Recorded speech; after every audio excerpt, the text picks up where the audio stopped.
What happens? And let's see that roster. Sharp's back! Hey! Gray's back! All right. 8's gone! That is not actually, like, okay, so yeah, that's really weird. Ponzer.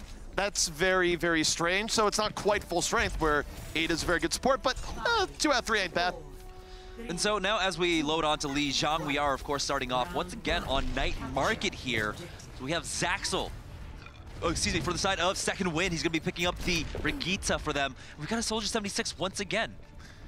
And that can be dangerous here against a Widow, as Sharp immediately makes his presence known, finishes off what Fisher starts, gets on the Moopy, and he gets Zaxel on the flip side. Sharp not missing a beat back in America once more, picks up another. This is what they're missing in weeks 1 and 2. This is what we want to see out of GGEA. The question mark was there. Will Sharp be starting today or not? Or will he be absent like he has been? And immediately you're seeing the change. His Widowmaker play has been on point. We'll see what happens when he goes over to Tracer, but I feel like it's going to be a bit more of the same. And bear in mind, too, Sharp isn't just a good player Contenders. He's also going to be on Team Sweden for the Overwatch World Cup. He is one of the chosen 7, so it's been a good year for Sharp here so far, just not quite old enough to get in OWL yet, as GGA, you have Fisher applying pressure on the left, Sharp finishes off Shadows on the right, and this has been dominant so far.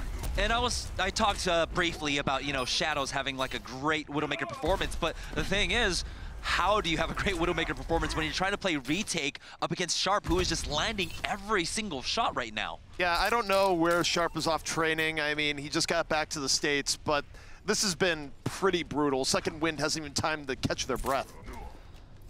And Zaxel, Shadows, no one has really been able to do much at all on the side for Second Wind. They're trying their best to get onto Sharp right now. They've jumped on to him, but all that time committed, and they have not got him. Everyone find Sharp, a full 6-man dive for one Widowmaker. But Gray tried to help him out, ends up falling. Fisher gonna have to pick up the slack, drops the barrage, takes down 2, and turns away to not blow himself up with his own barrage. Nice little micro-level play by Fisher as GGA holds on. And that's what happens when you commit so many resources and overextend yourself just to try and kill Sharp. Fisher is still there. Eliminate the 16-year-old from Sweden. Do not let him leave the premises alive. Yeah, they try their best. Execute Order 66, not going to work out for them there. And so now, GGEA already at 81%. They got to pick off onto Shadows, who hasn't been able to do much at all with this Widowmaker. Shadows is being dunked on by Sharp, where again, Sharp finds himself under assault. This time, not the entire team, just a D.Va in hot pursuit. Meanwhile, though, if the D.Va's going after Widow, the D.Va's not suppressing Fisher, who's on the other side. But it's still kind of working out. The tanks isolate Sharp out. He's very out of the fight. And the rest of Second Wind gets the better of it as they dive into the point centrally. The worrying thing, though, is that Moopy had to use his Primal Rage, and that only netted them 1 elimination onto Gray. Everyone else, of course, were able to follow up onto the next few eliminations, but that's a lot to use, and oh, that's a huge pick-off. Flubby is gone. They don't have a res. Why was Flubby there? Like, that was pretty far out, and now he's gone. As you mentioned, they're not going to be able to res him back up. Second Wind fighting 6-on-5. Moopy actually getting healed up quite well here, getting a lot of cleave damage in, well on his way to another Primal Rage. Barrage, though, out from Fisher. Deals with Rose Axel. By the way, Sharp, looking to the side. Had a chance to get Mercy, can't quite connect, but easily. It's actually Shadows on the other side. Gets Fisher. Keeps Second Wind in it, but it is back and forth. Another Primal Rage, but this time it's from Smurf, and he's into the back, but Moopy takes out Volt. Smurf is trying his best to stay alive right now. He's had about 120 HP, jumps out in the nick of time. He's got the healing here. The Second Wind are able to maintain their control of the point, but here comes the dive into the back. Smurf is able to take out Flubby with the help of Fisher. Easy stuff for GGA. Flubby out of it again, giving them another 6v5 opportunity, but Shadows fights right back. Both Zens out. It's more even. He's Sharp, pressuring Shadows out the other side. The rest of Second Wind delaying on the point quite effectively here. They've brought up to 70%, but down goes Shadows and Moopy. Sharp, nothing to check him right now. And that's a weird transcend. That's a really weird transcendence as GGA gets to reset and not fight while it's up. Oh, Janitor falls and Flubby is the next to follow, and now the rally will be used by Zaxel, but there's no one to take advantage of it now. Transcendence for GGEA as they look to close this out. And that's where the Transcendence on the Second Wind side would have been useful. They use it too early. They're down to Brigida and a Lucio, and this is looking all but inevitable here as GGA finds their footing here once more, and what a difference having Sharp in makes. Now, Flubby, he has returned, was able to take out Smurf, but it's a Primal Rage that gets instantly shut down. Gray with a damage boost along with, of course, the Discord Orb, just melting members as Flubby's gonna try his best with Zaxel to keep this alive. Shadows is here, takes out Gray. It's not over yet. Second win, getting back in on the point. GGA, they thought they had it wrapped up. Not quite so. But Fisher on the Tracer ends up with 2. The emergency Tracer swap for Fisher working out pretty well. Ponzer might be out, but the Pulse Bomb stick is in. And Fisher continues to dominate the backline. That's not Sharp, that's Fisher having the time of his life on Tracer. And GGA does hold on. Things were looking really dicey there up until Fisher just came in with that miracle run, 3-4 eliminations to keep them alive. It went back and forth. And I thought GGEA built up an early enough lead, second win, really putting them through their paces there. But now we'll see what happens here on, of course, Garden. But Zaxel already hovering over that Brigitte, and I don't know, it wasn't a good look for them. They weren't able to accomplish much with this composition before. But this is a map where it's a bit different for the Widowmaker play. Shadows has a lot more line of sight to try and use, but that also means on the opposite end, Sharp can abuse those same sight lines. I mean, to Second Wind's credit, when they did get control, even though they were losing the Widow battle pretty hard, they still found ways of zoning out GGA, and they almost brought that back, despite certain parts seeming very dominant on the Widow side. So if they can avoid the sight lines, not focus as much Widow v Widow, again, the point could be a different game. GGA, though, gonna lead the way. Smurf moving on in. Bold just barely able to get out of his life, but Smurf booped out, couldn't leap his way back to safety. And it's a little bit of a weird start for GGA at the Sombra. Don't know if Fisher's gonna stay on it, but we'll see. No, we'll go ahead and swap over to the Hanzo. Point unlocks. It's gonna be second win to take it here. So this is a great position for them to be in. If Smurf or Vol try to jump on in, they have to contest with Zaxel, who is, of course, on the Brigitte, can just CC them down, and with the help of the rest of the team, just burn them down. It is weird that he hacked the health pack before going back. I guess might as well, walking by. Double Sniper, though, in play for GGEA. Sharp looking, almost connects, not quite. Second win for the most part, staying out of Sharp's sights right now, but on the other end, it's gonna be Smurf diving in pretty deep early on. Both teams trading out 5-on-5. Fisher getting in down and dirty right now in the Hanzo. A lot of people in his face, but he's getting pocketed all the while. The immortal Hanzo does not care. Storm Arrow's out, finally gonna fall, but he drew a lot of tank pressure during that. Well, Sharp, been a bit quiet on the outskirts. Looking for his counterpart on the other side. Infrared sight up. And by attrition, GGA does end up taking the point. Yeah, and speaking of drawing a lot of the tank pressure, Moopy even committed his Primal Rage into that fight, and he wasn't able to stall out with it because ultimately it looked like he just jumped off the ledge and mistimed one of his leaps. And so now as they come in for a retake, Flubby is the first to fall as Sharp once again connects with that Widowmaker. Sharp starting to look a little bit more alive in this round. Fisher falls through.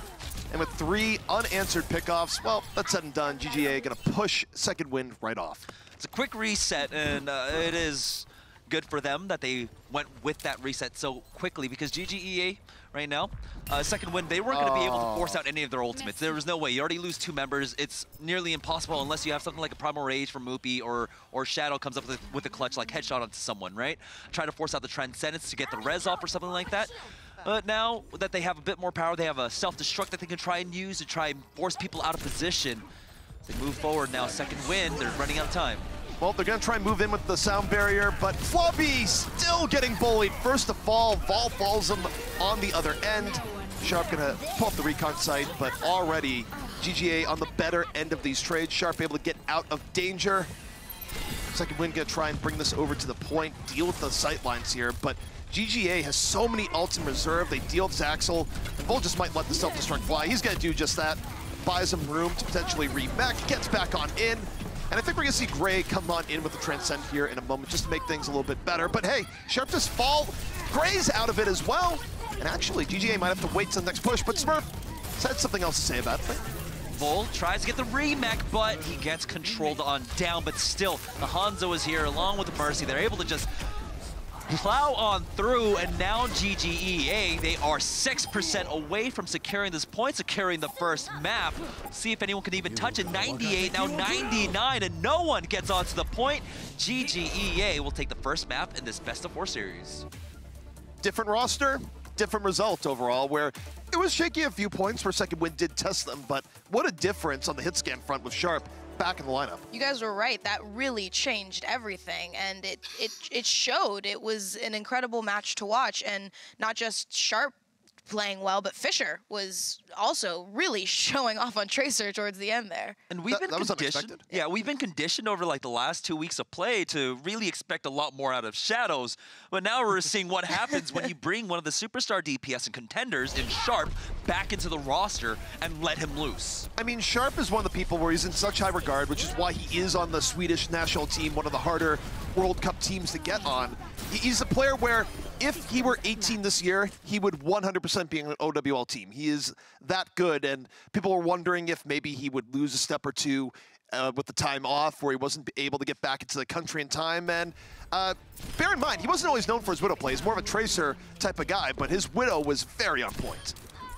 Yeah, do you think that we're going to be seeing Shadows kind of come back, or is it just that Sharp is just going to kind of bowl over everything here? I mean, Widow v Widow can be pretty volatile. We've seen people test other Widows that might otherwise be seen as having a bigger impact, but it's a hard challenge. He's up against one of the top prospects in the entire game. Yeah, after a performance like that, I mean, Shadows, every time he tried to take that peak up against Sharp, it always went in Sharp's favor, and that does kind of like work against you, right? Does cut away at your mentality there. We'll see if he can actually hold on to the morale, but that's kind of the biggest test, right? As a DPS player, if you can take those punches and then come back on the next map. So I am going to be looking forward towards Shadows, but it honestly does depend on what map we go to, and I think we're probably more than likely going to go to King's Row here. And if we see King's Row, then maybe there's going to be more of an equal battle going in, but is there anything that you say with GGEA bringing out Sharp is just a whole new team? Does Second Wind have a chance here, or is it really just going to be an uphill battle? I mean, there's always a chance, but I think it's going to be uphill. And look, I mean, as much as we've snarked about it, I think the best chance for Second Wind here is that you go to King's Row, and King's Row is a very good map for. They're having a lot of doubts right now. Might be time to summon the goats. Yeah, maybe go for goats, go for double sniper composition. Zaxel really hasn't been able to be as impactful as he wants because, of course, he was playing more of that support role with the Brigitte, and so maybe they can open things up by going to a different map where you don't have to rely upon Zaxel on a Brigitte. So maybe they do stay away from goats and try to allow him to open up with something like a Pharah instead. Well, I know Zaxel has a very, very good play in regards to Hanzo, but usually he's been not playing because of had Wub in instead, where he's been pretty good. Where, by the way, Wub noticeably absent here, where usually it's Zaxel and Wub playing a map 1, and then Zaxel ends up getting subbed out for Shadows for map 2. So presumably we'd see Wub back in. Not quite sure where he was, but kind of a notable exception. But yep, it's gonna be King's Row. Yeah, and if Wub does come back in, especially for King's Row, it is an opportunity where he can pull out his Genji, which they have relied upon in the past, where they just go ahead and get his blade built up real fast, and then they go in with like a Valkyrie and damage boost him the entire time, and he's able to carry the team that way. We talk a lot about the DPS players on each side, but what are the tank players on each team that we can maybe really rely on going into King's Row that you'd like to see more from, maybe? Well, I mean, certainly on the GGA side, you can always rely on Smurf to have good moments. I actually think, again, if you're not going against Gladiator's Legion, this is probably the second toughest team to go up against as far as like tank front lines go. Yeah, Vol and Smurf looked absolutely stellar there, especially on Lijiang, almost no mistakes whatsoever. But on the opposite end right now, Janitor and Moopy, that combination, we haven't seen it as much because I believe it was Ginger that was playing through the majority of the last 2 weeks. So we're seeing them kind of work things out. All right, well, we are 1-0, and let's see what may come of King's Row. Wub, Wub, Wub, drop the beat. Wub is back in, and Zaxel is gone. So, not too surprising here. It is really weird to me that Second Wind has just put Zaxel as a control specialist and nothing else. I think it's kind of like maybe they're considering running Pharah, especially because it is Lijiang, right? So you do keep Zaxel in for that, or Hanzo is also a possibility. But definitely here, it's where Second Wind has looked some of their strongest, especially with Wub on the Genji. So already they're hovering over it. Right now for the defense, though, for GGEA, they are going to go, they're not going to go for a solo support composition, which is what we've expected out of Point A, King's Row, so far today. They've got Gray on the Zenyatta, so it's going to be a bit more traditional with the Junkrat. with the Widowmaker and along, of course, the Diva and the Orisa. So they're going to try and maintain this high ground now. Second win, they don't quite have the mobility to contest it. It's going to come down to Wub and Janitor on the Genji and Diva, respectively. And of course, with Shadows on the Widow, if you were able to get an early pick, that would make Wub's job a lot easier. But Wub has looked good here. I would say probably the second best Genji on early King's Row attacks, the side of Sugar Free. But second win, they're just going to walk on to point and go, okay, it's up to you guys to challenge us here. Moopy immediately taking things to task, but Shadows gets Sharp. Sweet, sweet revenge for second wind here, where even if Sharp might get res back up by Ponzor, it is a window of opportunity for second wind here as they get the first second. They're well on their way to the second. They're gonna res Gray back on into this. The charge comes out as, of course, someone has to try and contest, and that was Janitor. And so, second wind, they are slowing things down just a bit. They've got the man advantage. They don't have to force this. Sharp got ruined again. Shadows turning the tide right now. Pressuring Sharp in a way that we didn't see a map ago. And that pressure coming in from the Widow, freeing up so much room for second wind. Smurfs has been buying a surprising amount of time just sitting there in the back. Not able to live long enough for Gray to come in with the Transcend, but it is an early Transcend. But right now things seem a little bit more inevitable for second wind as they start pulling things their way. Wub's gonna get the cleaning blow on the Dragon Blade. And that should be enough for second wind to take the point. Yeah, Gray was just trying to cover that resurrection to get Smurf back into the fight.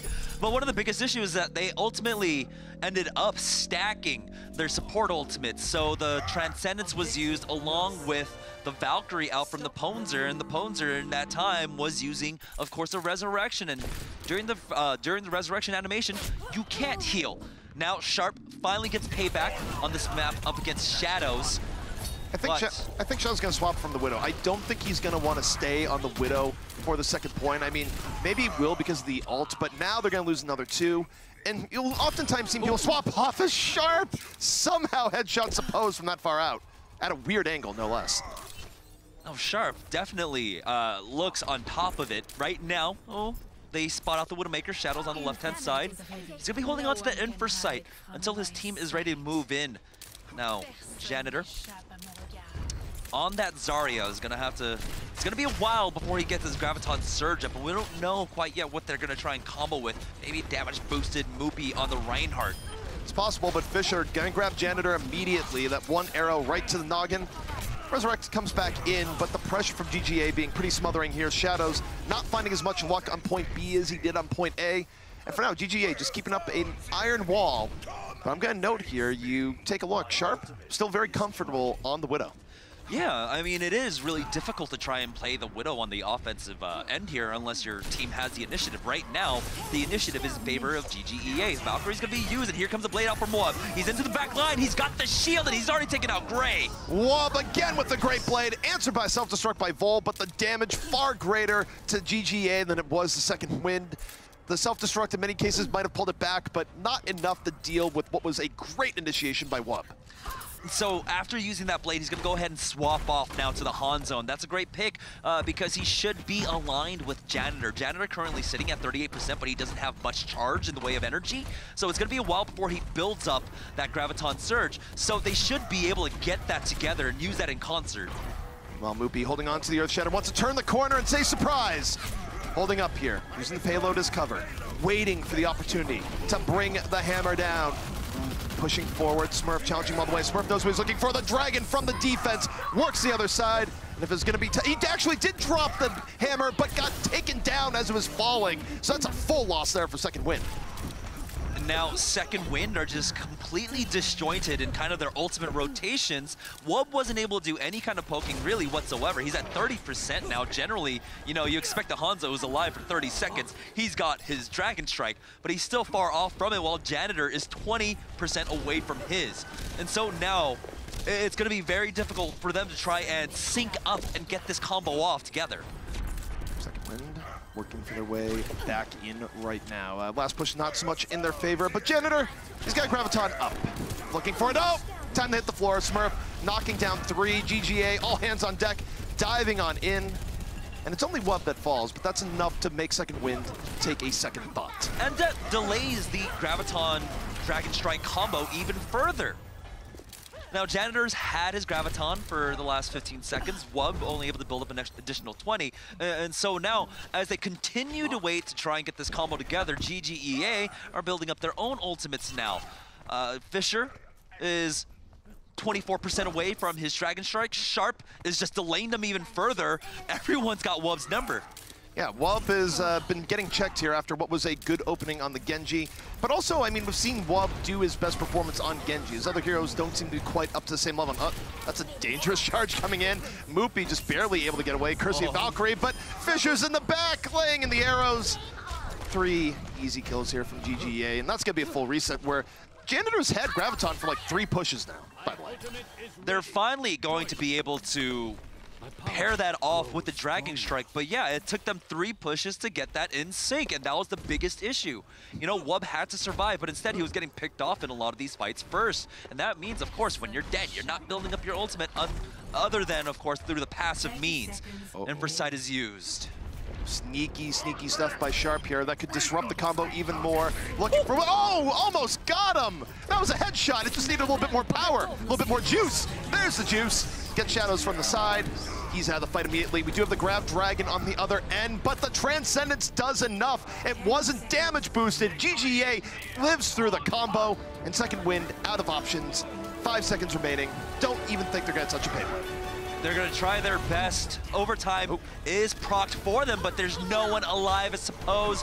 Guardian Angels to his death, and GGEA might have given up point A a bit quick, but it was here on point B they're able to really throw down a staunch defense. And, I mean, you do see the impact of what is happening on the Widow Wars, where difference between point A and point B. Shadows was ruining Sharp in the very beginning. Took him out like 2-3 times in a row.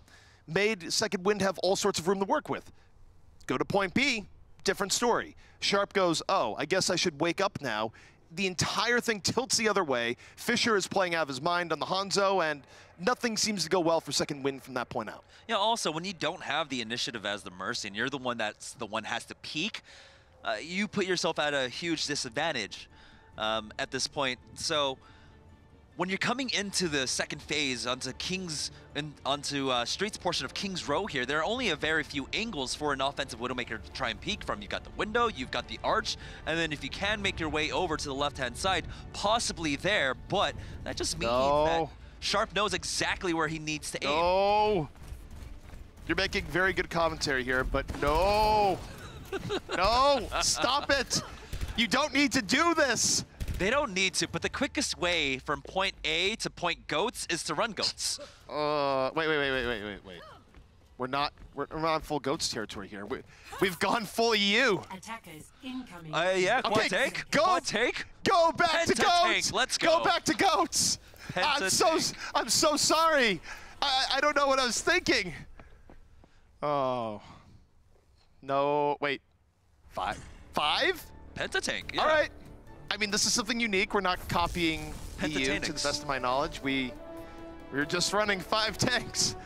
5, oh, no. 4, no, we're not. 3, 2, now, this composition, double main tank coming out from GGEA, means that it's going to be difficult for both Wub and Shadows to try and find their opening with their shots, and also try and deal with so much HP on the shields right now. The halt is used to try and slow them down as they make their way through the hotel here, but now Second Wind, it's gonna be difficult. They got 4 beefy members to try and burn down on the side of the offense. And they were just waiting for shields to go back at the full, and now they're gonna take up residence at the point and challenge them to go, hey, it's up to you guys to try and remove us. They get in the Orisa bubble. Nice and secure.